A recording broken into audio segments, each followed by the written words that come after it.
ओम शांति। आज बाबा ने मुरली में बताया कि मैं प्रेरणा से सृष्टि नहीं रचता। सृष्टि रचने तो मुझे आना ही पड़ता है। प्रेरणा आना माना ही किसी एक विचार का आ जाना, लेकिन एक विचार के आने से सृष्टि कैसे तैयार होगी?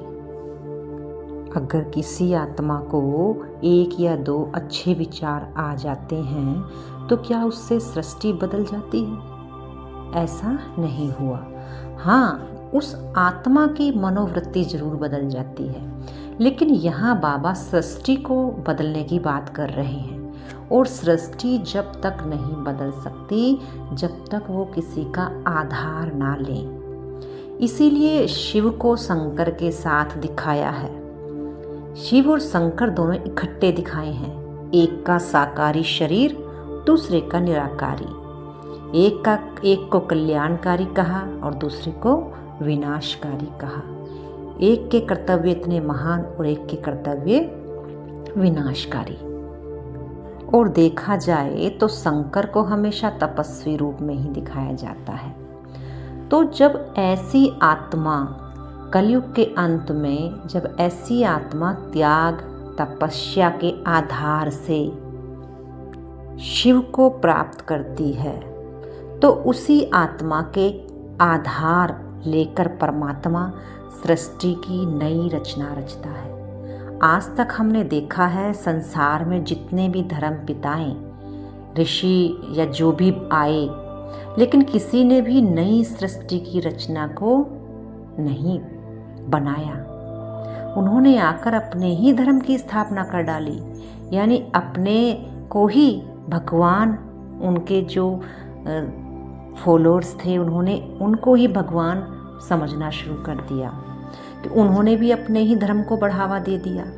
लेकिन यहाँ बाबा जब आते हैं तो और धर्मों का विनाश कर एक सत्य धर्म की ही स्थापना करते हैं। और एक सत्य धर्म क्या है? कि बच्चे, तुम सब आत्मा हो, यही सत्य धर्म है तुम सबका, और अब तुम उसमें टिको, अपने को आत्मा समझो। दूसरा सत्य परमात्मा बताते हैं कि तुम्हारा पिता शिव है। और जो भी धर्म पिताएं आते हैं उनका परिचय इशारे मात्र होता है, लेकिन पूरा परिचय नहीं होता। उंगली के इशारे से तो सबने यही बता दिया कि ऊपर वाला है, लेकिन नीचे वालों ने क्या किया? उस ऊपर वाले को ना याद करके उन धर्म पिताओं को ही याद करना शुरू कर दिया और अपने अपने धर्मों में कन्वर्ट हो गए। और यहाँ बाबा हमें किसी भी धर्म का नहीं बनाते, लेकिन स्वयं के धर्म में ही टिकना सिखा देते हैं कि तुम हो ही सत्य स्वरूप आत्मा, तुम हो ही सत्य प्रेम, तुम हो ही सत्य आनंद। जब हम अपने सत्य गुणों में टिकना शुरू करते हैं तो हमारी एक सत्य धर्म की स्थापना शुरू हो जाती है। आज बाबा ने ये भी कहा कि मैं ही करण करावन हार गाया हुआ हूँ। मैं करण करावन हार हूँ, पर कैसे हूँ?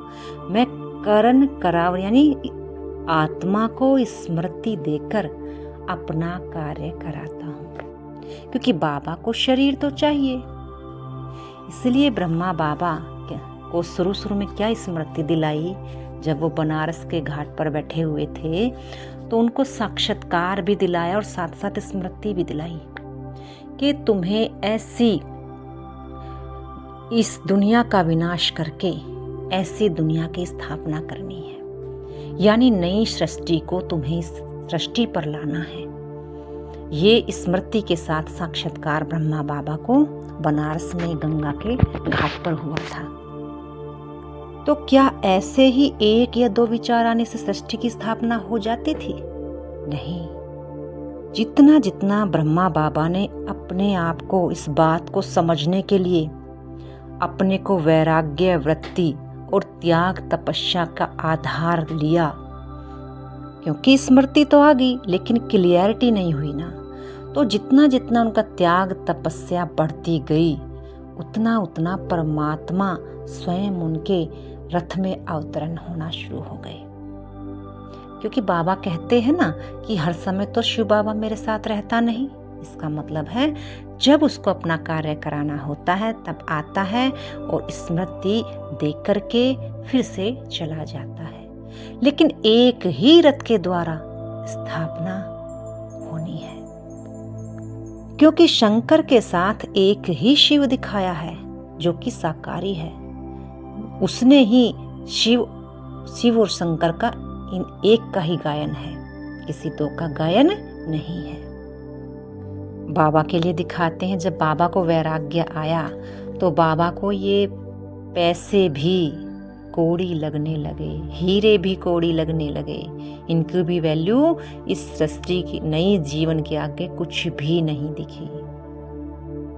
सबसे पहले तो उस आत्मा ने, ब्रह्मा की आत्मा ने ही अपना परिवर्तन किया नई दुनिया को लाने के लिए, क्योंकि स्व परिवर्तन से ही दूसरों का परिवर्तन हो सकता है और स्व परिवर्तन से ही हम सृष्टि में परिवर्तन ला सकते हैं। तो ब्रह्मा बाबा ने अपना तन मन धन सब परिवर्तन कर दिया ईश्वरीय सेवा में। ऐसा कहीं भी हमने नहीं सुना कि तीनों ही चीजें ईश्वर के यज्ञ में लगा दी हों। और साथ साथ अपना पूरा परिवार भी, यहाँ तक कि रिश्तेदारों को भी बाबा अपने साथ लेकर आ गए।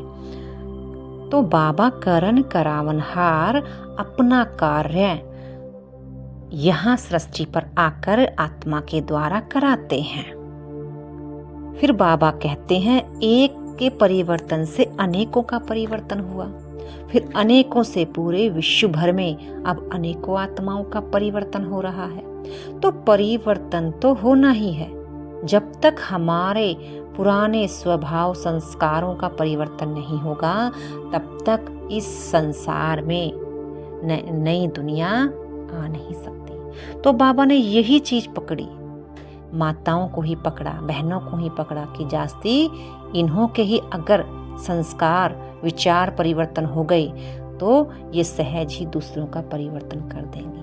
क्योंकि दिखाया गया है कि औरत को ही, माता को ही नरक का द्वार कहा गया है। तो जो नरक का द्वार है स्वर्ग का द्वार भी वो ही खोलेंगी। क्योंकि दिखाया गया है स्त्रियों के अंदर, माताओं के अंदर नेगेटिव भावनाएं ज्यादा होती हैं। और बाबा ने आज यही भी बताया कि आसुरी संस्कारों से तुम रावण के बनते हो और ईश्वरीय संस्कारों से तुम ईश्वर के बनते हो। तो ये भी बाबा ने क्लियर कर दिया। आसुरी संस्कार क्या है? हमारी नेगेटिव बुरी सोचने की आदत, वही आसुरी संस्कार है। तो बाबा ने आकर के माताओं को पहले पकड़ा और माताओं को ही विश्व परिवर्तन का आधार बनाया। क्योंकि घर की लक्ष्मी किसको कहा जाता है? पुरुष को कहा जाता नहीं। घर की लक्ष्मी औरत को ही माना गया है, माता को ही माना गया है। तो स्वर्ग का द्वार खोलने के लिए इन माताओं को आगे किया कि जब तू बदलेगी, तेरा स्वभाव संस्कार बदलेगा तो तू अनेकों को बदलने की ताकत रखती है। तो ये कार्य प्रेरणा से तो नहीं होता।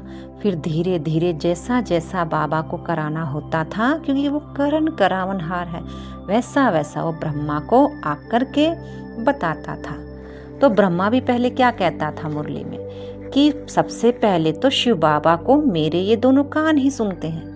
क्योंकि जो अंदर आया शिव बाबा, तो सबसे पहले तो वो ही समझेगा ना कि शिव बाबा क्या डायरेक्शन दे रहे हैं। फिर जब वो खुद समझ जाएगा तो वो ही डायरेक्शन वो बच्चों को देता था। अगर वो डायरेक्शन शिव बाबा के बच्चों को ना दे तो क्या सृष्टि का परिवर्तन हो सकता है? कदापि नहीं, हो ही नहीं सकता। क्योंकि कोई एक आत्मा सृष्टि का परिवर्तन नहीं कर सकती। सर्व आत्माएं जब परिवर्तन होंगी तब सृष्टि का परिवर्तन होगा। और ये परिवर्तन ब्रह्मा बाबा ने आकर के, ब्रह्मा बाबा के द्वारा शिव बाबा ने कराया। शिव बाबा ने एक कमेटी बनाई और उस कमेटी को इतना, वो फाउंडेशन माताओं का इतना पक्का कर दिया, मजबूत कर दिया योग और तपस्या से, कि उस छोटे से फाउंडेशन ने ही आज कितनी आत्माओं को परिवर्तन कर नई सृष्टि के लायक बना दिया। शिव बाबा ने पहले पहले आकर ब्रह्मा को यही बताया कि तुम्हारे सारे संबंध पहले पहले मेरे साथ हैं, फिर आत्माओं के साथ हैं, क्योंकि पहले पहले तुम आत्मा मेरे साथ ही मेरे घर में रहती हो। सृष्टि पर तो अपना रिश्ते नाते निभाने बाद में आते हो। तो हर संबंध का सुख क्या है वो बाबा ने ही हमें बताया है। अगर उस बात को समझकर ब्रह्मा बाबा खुद अकेला ही उन संबंधों का सुख लेता तो क्या आज सृष्टि में इतना हम सब आत्माएं सुखी हो पाती? क्योंकि ये सब उसको कराना था। बाबा ने हम सब आत्माओं को भी सारे संबंध बाबा से कैसे जोड़ने हैं वो सब हमें बताया। फिर बाबा ने ये भी बताया कि बच्चे, अगर प्रेरणा आई, सोच में आ गया तुम्हें ये कार्य करना है, और अगर उस व्यक्ति ने नहीं किया तो क्या परिवर्तन होगा? नहीं, क्योंकि परिवर्तन किस चीज से दिखाई देता है? जब हम सोचते हैं और उस सोच को समझ करके अपने कर्मों में लाते हैं, तब दिखाई देता है परिवर्तन। क्योंकि परिवर्तन हमेशा कर्मों से ही दिखाई देता है कि इस आत्मा के अंदर कितना परिवर्तन का भाव आया है, परिवर्तन कितना इसके अंदर आ चुका है। तो बाबा आकर के हमें यही समझाते हैं, अपने आदि मध्य और अंत को अच्छे से अच्छा बनाओ। आदि माना सोचना, मध्य माना कर्मों में आना, और अंत माना उसको अपना पक्का संस्कार बना देना। यानी कथनी, करनी और होनी एक हो जाए। जो तुम सोच रहे हो, जो बोल रहे हो, वो ही तुम कर रहे हो। क्योंकि बिना करे बिल्कुल भी पता नहीं चलेगा कि तुम्हारे अंदर कितनी शक्ति है, तुम्हारे बोल में, तुम्हारी सोच में। लेकिन जब हम कार्य को कर लेते हैं, उससे पता चलता है कि इस आत्मा के अंदर कितनी पावर है। बाबा ने यही कहा है कि योग का प्रयोग करना है, और योग का प्रयोग हमें कहाँ करना है? कर्मों के द्वारा। तभी हमारा प्रत्यक्षता का पाठ बजेगा। अपनी सोच को इतना पावरफुल बना लो कि हमारी सोच से हमारी नई सृष्टि का निर्माण स्वतः ही होता दिखाई दे। दुनिया वालों को लगे कि वास्तव में ये जो कहते हैं, ये जो बोलते हैं, ये वो करते भी हैं। इनके द्वारा स्वतः ही परमात्मा वो करा लेता है, क्योंकि वो करण करावनहार है।